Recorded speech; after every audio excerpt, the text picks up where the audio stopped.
Na mtazamaji wa B5 Media, karibu tena kwenye mahojiano tukizungumza mengi sana yanayohusu masuala mazima ya jamii, na leo studio niko na shujaa, naweza kusema ni shujaa lakini pia mpambanaji ambaye anapambania haki za wanawake, watoto, bila kusahau pia wanaume. Na nikisema anapambana, nazungumzia kuzungumzia ama kupambania masuala mazima ya ukatili wa kijinsia. Kwa hapa mkoa wa Kilimanjaro amekuwa kiongozi, amekuwa kipaumbele, ameonekana akitetea sana haki za wanawake, haki za watoto, haki za wanaume, na akitoa elimu katika maeneo mbalimbali. Sio tu ndani ya mkoa wa Kilimanjaro, hata nje pia mkoa wa Kilimanjaro amewahi kuwakilisha mkoa huu kwenye maadhimisho na maeneo mbalimbali. Huku tu ni kwa ajili ya kwenda kutoa elimu, akihakikisha mwanamke anayepata haki yake, mtoto anayepata haki yake, mwanaume pia anayepata haki yake. Lakini pia namna nzuri ya kutoa taarifa endapo unapatwa na matatizo au ukatili wa kijinsia. Niko naye hapa studio Sergeant Mwajabu. Nitazungumza naye mambo mengi sana, na bila shaka yapo mengi ya kujifunza kutoka kwake. Atatuambia kwanza dawati la jinsia linahusika na kitu gani kwa hapa mkoa wa Kilimanjaro, na tutaendelea kuziona kazi zake ambazo amekuwa akizifanya. Karibu sana Sergeant. Asante sana Julita. Habari za masiku? Nzuri kabisa, nimefurahi. Hongera na majukumu. Nashukuru sana, hongera pia. Asante. Kabla ya kwenda mbali, kwanza binafsi nikupongeze. Nimekufahamu kwa muda, nimekuona ukifanya kazi zako na watoto, mara nyingi wa mama wamekuwa kimbilio. Yaani hapa Kilimanjaro ikitokea kuna tukio la ukatili limetokea, mtu lazima akwambie mpigie Sergeant Mwajabu. Kabla ya kutuambia kuhusu dawati, unadhani nini hasa ambacho kinakufanya wewe na jamii mnakuwa karibu sana? Kwanza nakushukuru, na ninaweza nikasema asante sana kwa ulichokiongea. Binafsi mimi naweza nisione, lakini kama jamii inaona, ninaweza nikasema nashukuru Mungu. Na nikisema jamii ninakumaanisha na wewe mwenyewe. Wewe mwenyewe unaielezea hapo ni vitu ambavyo umeviona kabisa. Kwa hiyo naweza nikasema namshukuru Mwenyezi Mungu. Siwezi kujua ni kwa nini wao wanavutiwa na mimi, lakini labda nijielezee mimi kama Mwajabu. Mimi kama Sergeant Mwajabu nimekuwa nikifikika karibu kwa jamii. Yaani kweli. Nimekuwa nikienda kila sehemu. Nimekuwa nina passion. Ninaguswa moja kwa moja na matatizo ya watu. Ni kweli kabisa. Yaani ninaguswa ya mtoto. Kwanza nimefikia hatua ni kama kwanza nikiona mikusanyiko ya watu. Natamani niongee neno. Okay. Kwa hiyo hata kama mtu akinipiga mimi, hata kama usiku wa manane, nitalifanyia kazi kwa mimi kama mimi. Na nimekuwa nikifikika kwa karibu. Nimekuwa nikiingia kila sehemu mbalimbali. Sio mimi peke yangu tu, lakini ni dawati kwa ujumla. Lakini kwa sababu umenizungumzia mimi, naomba nijielezee. Kwa kweli ninapita kila sehemu. Mashuleni, misikitini, sijui wapi, kwenye maredio kama unavyojua, kwenye mikutano, kwenye masokoni. Yaani mimi kila sehemu naenda. Na nikupongeze sana kwa sababu mwaka jana ulikuwa miongoni mwa watu ambao walisapoti ile kampeni ya kugawa taulo za kike mashuleni. Kwa hilo nikupongeze sana. Unafanya mambo mengi mpaka mengine hukumbuki. Kwa hivyo nikupongeze sana. Lakini sasa tuelekee hapa kwenye mada. Tuanze kufahamu dawati la jinsia ni kitu gani? Nashukuru. Dawati la jinsia ninaweza nikalizungumzia kwa mapana kidogo. Dawati la jinsia ni kitengo ndani ya Jeshi la Polisi ambalo limeanzishwa kwa lengo mahususi kwa ajili ya kuhudumia jamii. Na dawati hili nikisema inahudumia jamii, nikiwa na maana kwamba watu kwa ujumla, na ninamaanisha kwamba ni jinsia zote mbili, ambazo jinsia ninamaanisha ya me na ke. Na ili dawati la jinsia na watoto, hapo awali tulikuwa tunaona watu wakipata matatizo. Zamani walikuwa wakienda pale counter polisi pale. Nikisema counter nafikiri wananchi watakuwa wananielewa. Yaani pale ukiingia center kuna counter iko pale mbele. Sasa kama mapokezi. Pale mapokezi tuseme. Ambapo ilikuwa watu wakifika pale wanaongea changamoto zao ambazo wanazo. Lakini sasa Jeshi la Polisi likaona lianze kuunda madawati. Na haya madawati yako Tanzania nzima. Na nikisema Tanzania nzima yako kila wilaya. Na nikisema kila wilaya kuna vile vitongoji ambavyo kila sehemu kuna watendaji wa dawati la jinsia. Na hao watendaji wa dawati la jinsia na ulinzi wa mtoto wamekuwa wakifanya kazi kwa weledi. Na wana mafunzo maalum. Na sio kwamba kila mmoja anaweza kuhudumia kesi za ukatili wa kijinsia. Yaani ili uwe unaweza kuhudumia kesi za ukatili wa kijinsia, lazima uwe una mafunzo maalum. Ni kweli. Na lazima uwe na vifua. Na tunawahudumia kwa usiri na bila kutangaza siri zao. Kwa hiyo waje dawati la jinsia na watoto. Hawa jinsia ya me wamekuwa kidogo kama wana sita. Lakini tunashukuru Mungu kwa sababu tunapambana nao, wamekuwa wakija na tunawasaidia, lakini bado yanabaki kwenye vifua vyetu. Kwa hiyo wasiogope. Mwaka juzi kulikuwa kumetolewa siku 16 za kupinga ukatili wa kijinsia ambapo kitaifa maadhimisho yalifanyika kule mkoani Mara. Na wewe kama ambavyo umekuwa kipaumbele kwenye mambo yote, ulikuwa pia mwakilishi wa mkoa huu wa Kilimanjaro. Labda ungetujuza kidogo maadhimisho yale yalikuwa na usukitu gani? Okay, nakushukuru kwa swali zuri. Yale maadhimisho, kwanza namshukuru Mwenyezi Mungu kitendo cha kutoka katika mkoa wangu na kwenda kwenye mkoa wa Tarime Rorya. Nilienda kuwakilisha mkoa wa Kilimanjaro na ilikuwa ni siku 16 za kupinga ukatili. Ambapo Tanzania bara na visiwani tulikuwa kule tukapambana na ukatili wa kijinsia, na mpaka dakika hii basi kumekuwa kuna mabadiliko sana. Kwa sababu kule watoto wamekuwa kufanyia ukatili wa kijinsia na tunaona, lakini baada ya kuwapa elimu ya kutosha na ile elimu ambayo ilipewa, maki tulishambulia kila sehemu, tulifika sehemu zote ambazo unazijua wewe huko Tarime. Tulizifanyia kazi na mwisho wa siku hali ya hewa ikawa ni nzuri na mambo ya ukatili wa kijinsia yamebadilika sasa hivi, na kwa kweli wanafurahia na wanatushukuru sana sisi kama dawati, tuseme ni dawati taifa. Wake ilikuwa ni Tanzania bara na visiwani. Lakini mimi kama Sajenti Mwajabu najivunia kwa sababu nilienda kuwakilisha mkoa wangu wa Kilimanjaro. Kwa kupambana na ukatili wa kijinsia, na nilitoka nayo kule. Unajua mnapokuwa mnakutana, kuna vitu mnakuwa mnabadilishana mawazo. Kwa hiyo nilipata baadhi ya vitu na mimi nikaja navyo katika mkoa wangu, nikaanza kuvifanyia kazi, na ndio maana unaniona mpaka dakika hii niko na wewe hapa. Ndio. Na wiki iliyopita Sergeant, nikiwa na scroll kwenye simu yangu. Wakati na scroll nikaona umekuwa nominated kwenye tuzo. Okay. Sasa labda kwa faida ya ambaye anatazama tuweze kujua hizi ni tuzo gani. Nimeona umenominatiwa na kulikuwa kuna watu wengine, lakini nikasema siku tukipata nafasi ya kuzungumza na wewe ungetueleza vizuri. Hizi ni tuzo za nini? Alhamdulillah, kwanza naweza nikasema napenda kumshukuru sana Mwenyezi Mungu kwa sababu kila kitu kinakuwa kina sababu. Na mimi sisababishi, ila ni Mwenyezi Mungu ndo anakuwa amesababisha. Hizi tuzo ambazo umezisikia ninagombea, namshukuru Mwenyezi Mungu, na mimi nimeweka katika kinyang'anyiro cha kugombea katika mkoa wangu wa Kilimanjaro, ambazo hichi kinyang'anyiro hichi ni Red Stock Award. Okay. Yeah. Kwa hiyo baada ya kuingizwa katika kinyang'anyiro hicho, ndio maana unaona kuna kupiga kula. Lakini katika kupiga kula katika hicho kinyang'anyiro, mimi kategori yangu ninagombea Red Stock against domestic and sexual violence. Okay. Kwa hiyo mimi napambana na masuala ya ukatili wa kijinsia. Yaani ni mwanamke ambaye anaongea katika jamii, anapambana na ukatili wa kijinsia, amekuwa akifanya vizuri na ndio maana nikaonekana. Kwa hiyo namshukuru Mwenyezi Mungu mpaka kuingiza kwenye kinyang'anyiro hichi ambacho leo hii imetufanya mimi na wewe tunaujana masuala haya, ni kwa sababu wameniona. Ni kweli. Sijajipeleka mimi kama Mwajabu, ila nimeonekana. Na ninaweza nikasema namshukuru Mwenyezi Mungu. Sergeant, kwanza nikupongeze sana kwa sababu mkoa wa Kilimanjaro tofauti na wewe, wapo watu wengine ambao huwa wanatoa masuala ya ukatili wa kijinsia, wanatoa elimu mashuleni, lakini wewe kuonekana kipaumbele kwanza, hiyo ni pongezi kubwa sana. Na tunafahamu kwenye dawati sio wanawake pekee yake wapo. Kuna mapolisi wengine ni wa kiume nao wanatoa elimu, lakini wewe kuwa nominated ni kitu kikubwa sana. Binafsi nikupongeze, lakini uniambie mchakato wa kukupata ulikuwaje? Wanatafutaje, wanawapataje hawa watu? Mchakato kwa kweli binafsi mwenyewe sijaelewa. Yaani mimi ndio mgombea, lakini walichakata vipi? Wakakiweka vipi mpaka nikaonekana kama Sajenti Mwajabu? Sijaelewa binafsi, sababu wakati wa mchakato mimi sikuwepo. Ila nakumbuka nilipigiwa simu kutoka kwa wahusika wenyewe moja kwa moja, Red Stock Award, kwamba ninaonekana ninastahili kugombea hiyo tuzo ya Red Stock Award katika wanawake ambao wanaonekana katika pambanaji ukatili wa kijinsia, katika wanawake ambao ni majasiri, katika wanawake ambao wakipenya kila sehemu, katika wanawake ambao wanaonekana na wanaguswa moja kwa moja katika masuala ya ukatili wa kijinsia. Kwa hiyo ninamshukuru Mwenyezi Mungu.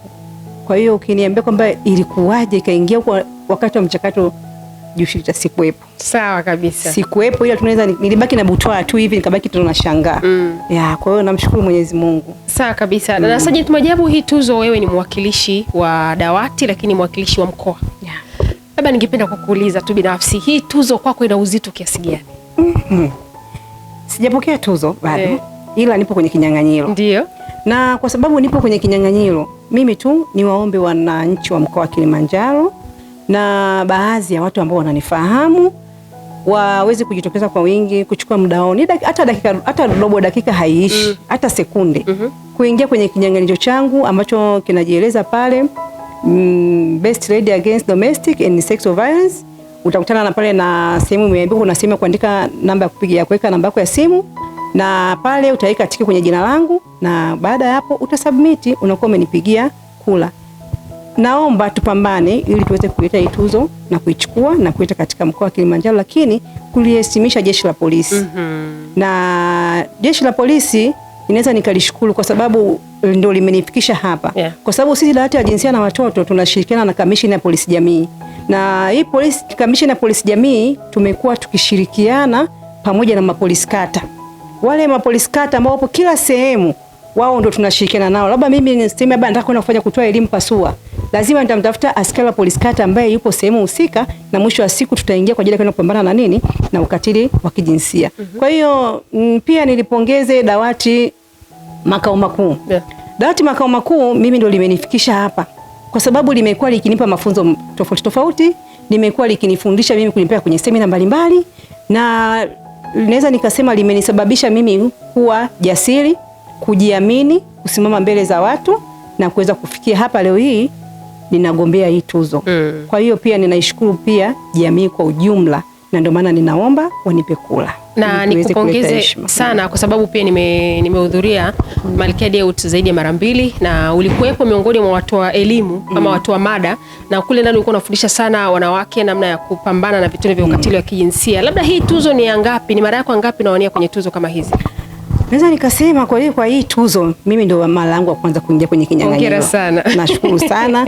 Lakini katika kugombea hii tuzo na kupigiwa kula, hii ndio mara yangu ya kwanza. Wow. Lakini nimekuwa nikipata vyeti mbalimbali, ni vyeti vya kwa ajili ya kupongezwa mkoani huko napokuwa nimeenda, vyeti vya heshima, yani kutokana na masuala ya ukatili wa kijinsia. Nashukuru sana. Yaani namshukuru afande RPC ambaye ni mkoa wake ambaye mimi nipo. Yaani najivunia. Najivunia kwa sababu ni mlezi wangu, na kwa sababu ni mlezi wangu amekuwa ni mnyenyekevu, lakini pia amekuwa akitupa moyo, na katika kutupa moyo kwa kweli naweza nikasema namshukuru sana.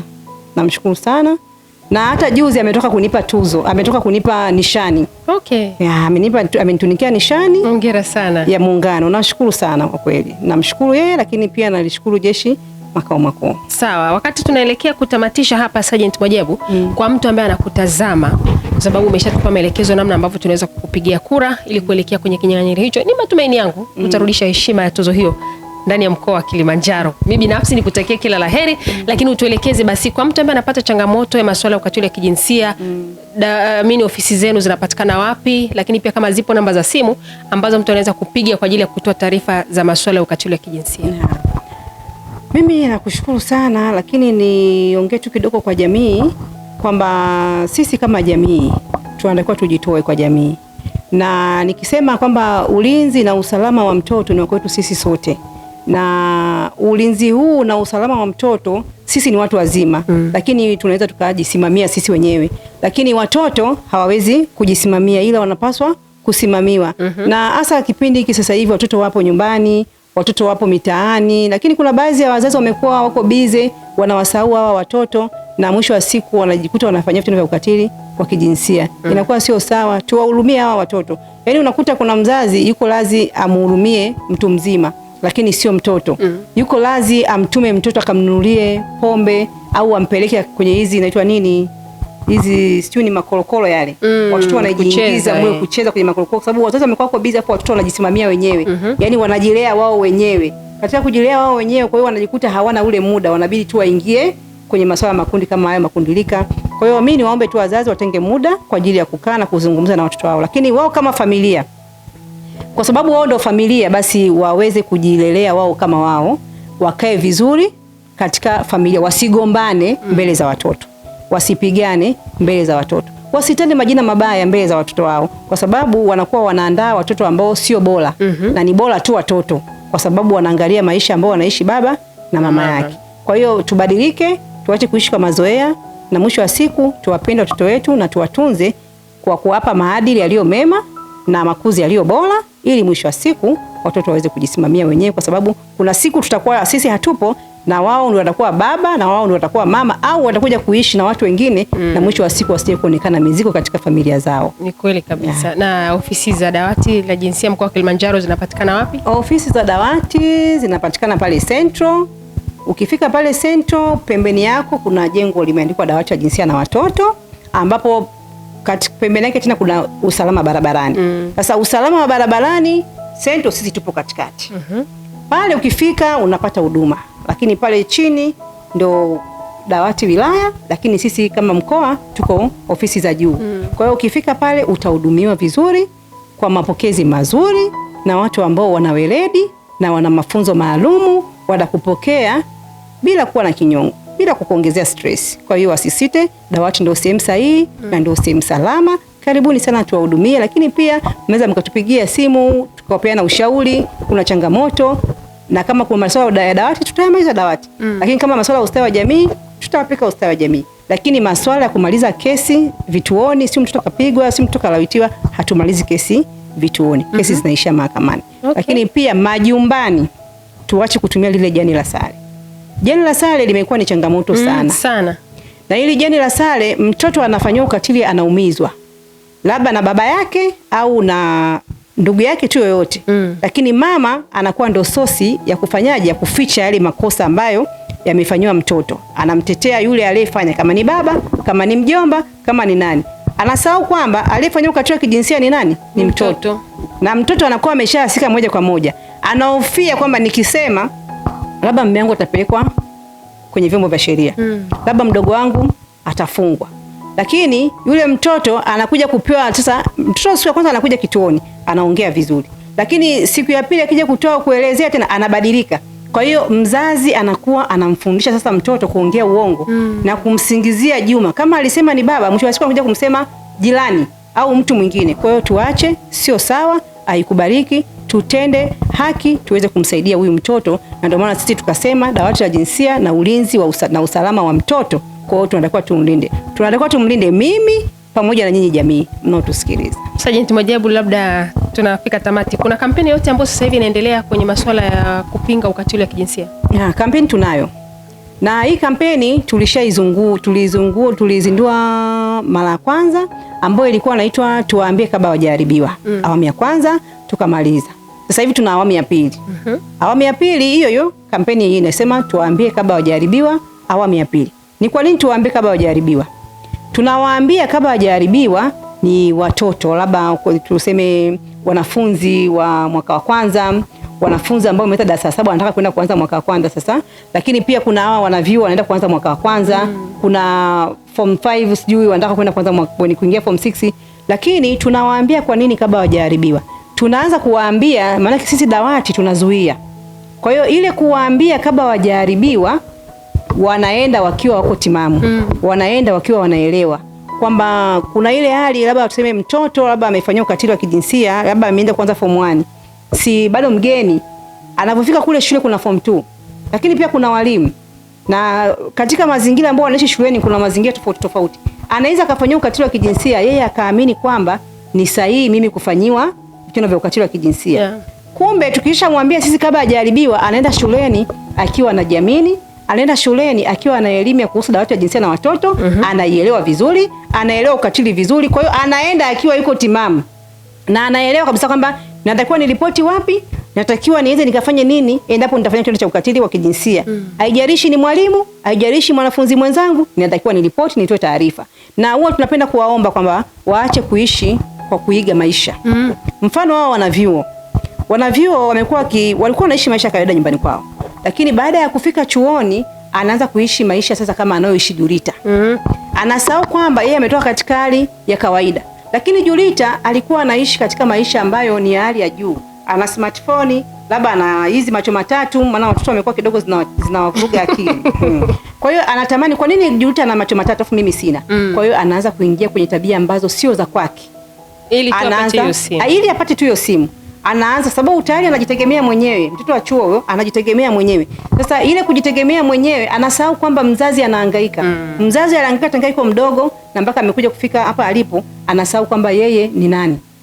Anaanza kuiga maisha. Kwa hiyo hii kampeni ya tuwaambie kabla hawajaharibiwa imetusaidia. kwa sababu tayari wanaondoka wakiwa wako wanajielewa. Tayari wanaenda wanajielewa kwamba mimi ni mtoto wa kike, natakiwa nimalize nisome ili nifanye nini na ili nije niwe nani, na madhara ya ukatili wa kijinsia natakiwa nijilinde vipi. Kwa hiyo tunajipongeza kwa kweli. Tunajipongeza Jeshi la Polisi, kitengo cha dawati la jinsia na watoto, makao makuu, lakini mkoa wa Kilimanjaro. Sergeant Mwajabu, nikushukuru sana kwa muda wako. Binafsi nikutakie kila laheri kuwania tuzo hiyo ya mpambanaji kwenye masuala ya ukatili wa kijinsia, na ni matumaini yangu utaturudishia heshima mkoa wa Kilimanjaro. Mtazamaji wa B5 Media, nikushukuru sana kwa kuwa nasi. Kwa mengi mazuri endelea kutazama B5 Media. Mimi ni Julita Moshi.